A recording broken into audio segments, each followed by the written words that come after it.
Hey everybody, you're watching Cole the Cornstar. If you enjoyed the video, don't forget to hit it.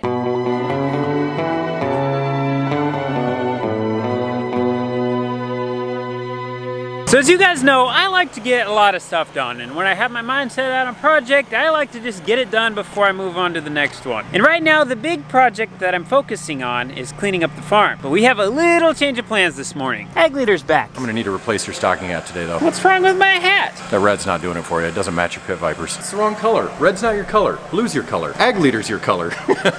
Whoa. So Bill gave me this one, but he didn't tell me about this one. Ah, that's better. Wait. There we go. So today we have Bill and Luke here. They're finishing up on the Hagee sprayer. Pete started this yesterday, but he ran into some parts they didn't have. So Bill and Luke are finishing the job. So we have the parts that Pete didn't have. So this is the steering valve. This is what's gonna go on to the sprayer. We're gonna connect into the hydraulic lines, and we're going to use this to steer the sprayer left and right. So like the Magnum 340 was steer ready, we could use the factory valve. On this machine, we have to actually install a hydraulic valve to kind of do the same job. Super excited. It's gonna steer straighter than it ever has. Apparently he's never watched me spray before.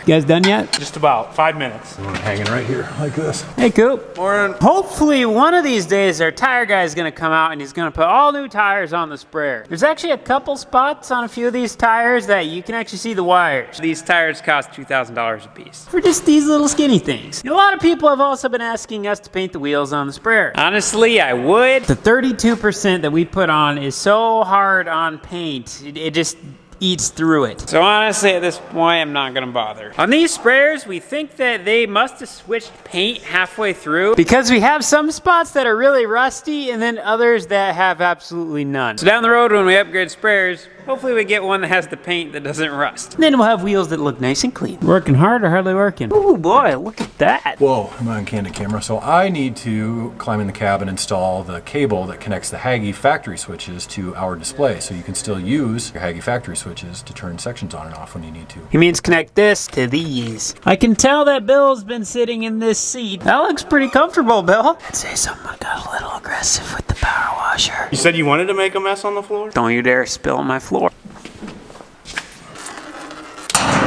Hey! Ouch. Scratch my paint. What are you ducking for? Well, this is just a little too short for me to walk under. Bill's like 6'6".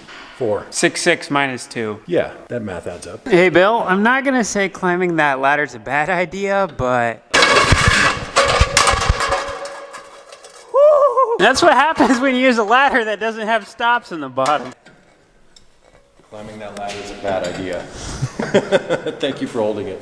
So while Luke's doing all the hard work, Bill and I are running around the sprayer, we're getting measurements. So in order for the GPS to know where everything on the sprayer is referenced to itself, we have to gather different measurements from around the machine. So that way algorithms can work together, so once the GPS crosses a certain point when it's talking to the satellite, it knows exactly where the rest of the machine is in reference to the GPS. Holy cow, that was difficult to say. Let me simplify that for you. We need to know where the boom is in relationship to the machine, so that when the GPS crosses an area that you've already sprayed, we can shut that boom off and save the chemical and the water and whatever you've got in the tank. So we're not over applying. To be fair, it is his job to know this stuff. Did you say you can count to 12? 14 on a good day. We're giving the planter kind of an inspection before we unhook from it, put away. We want to get it checked over, make sure everything's ready for next year, and then we want to grease it really good, make sure it's ready to be put away for the year. Cooper was just going around a little bit ago looking for cracks or anything like that. I gotta crawl underneath and check all the blades on it, but hey,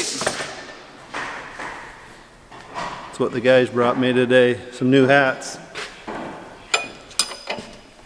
Out of all the Cornstars, who's your favorite? You know, I think I met him the least, but Coop maybe? But I don't know, it's early. It's early! We're just gonna leave him under there. When you get asked questions like that, you just go ahead and take your time and think it over.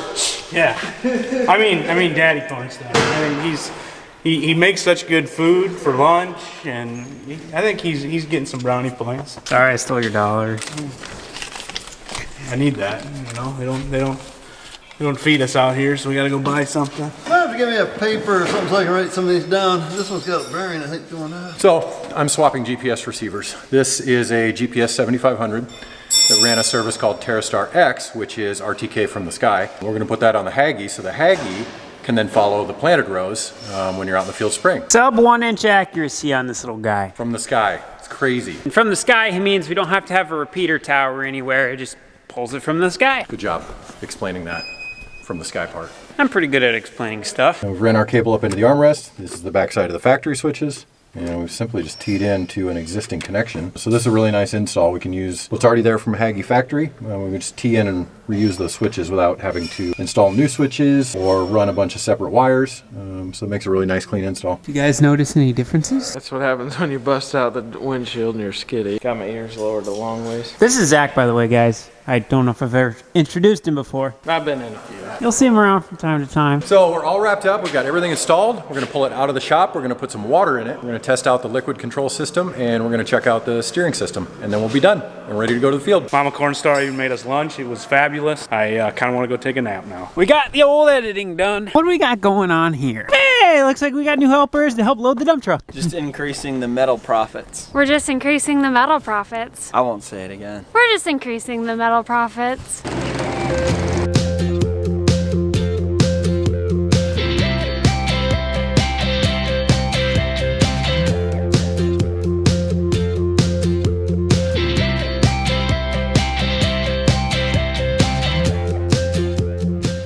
Well, Jay and I were making some really nice headway on the little junk pile there, and then it started to rain. Once it started raining, Cooper called me and he asked where Dad was. Dad left a few hours before to go cover a grave, so I came out here to the cemetery quick to check on Dad to make sure he was okay, and it looks like all is okay.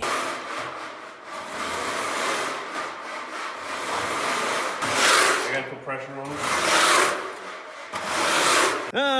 What me and Cooper are doing this morning. The 16-row planter, I forgot to video earlier, but we've been kind of checking things over to see what needs to be replaced on it. That got wore during the season. So we are stripping the planter down right now. What do you think, Cooper? Kind of dirty, isn't it? Some of the things that we're working on, they're not hard to get to. It's just we got to take a lot of stuff off to get to the parts we're changing. These here are called frogs. We got this one all tore apart. This is a brand new frog. The old ones are getting very wore out. Let's see here. Come on down. Get on the creeper. Here's one. If we can get in there. Might not be able to see it very good. Right in here. There it is. This one is really wore. It's thin. It's supposed to be touching these disc blades on both sides. We're just stripping the planter down. We did both sides of the planter. Now we're going to start tearing the bad parts off. Like I said, it's just one of them jobs that we want to get done. So when we put the planter away next spring, we're not running around at the last moment thinking we got 3 days worth of work to do to it. It's done. We can hook onto it. And I say, boys, go to it.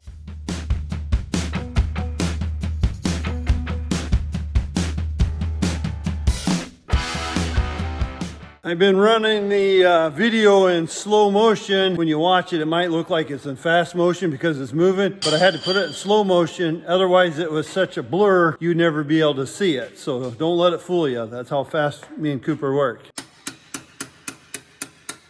So to get into them, we have to take these disc openers off here on each row on both sides just to be able to get into them frogs. So it's a lot of work for something that you can change in a minute each, and it takes 15 minutes a row to get to them. Just had to stop and take a look at the beauty here.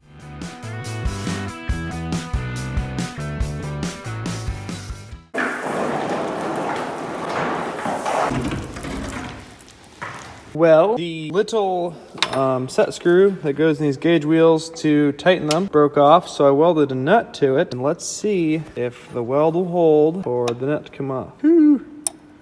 Look at that. See if she comes out all the way. It's working. Got him. Let's put a new one in and we'll put this one back on. We've got one more to do. And then all the gauge wheels will be on the 16 row and basically ready for the field. Hey everybody, this is Mama Cornstar. And guess what I'm doing? I'm just sitting here on my basement steps admiring my new floor. Is it possible to be in love with a floor? Oh, it's so pretty and shiny. While I'm waiting for everyone to come in to eat supper, I thought I'd challenge Cole to a little paper airplane making contest. Let's see if I can remember how to do it. Let's see here. Line them up.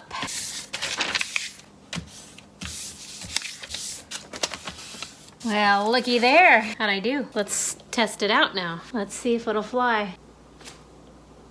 Woo! Look at that! Mom still got it.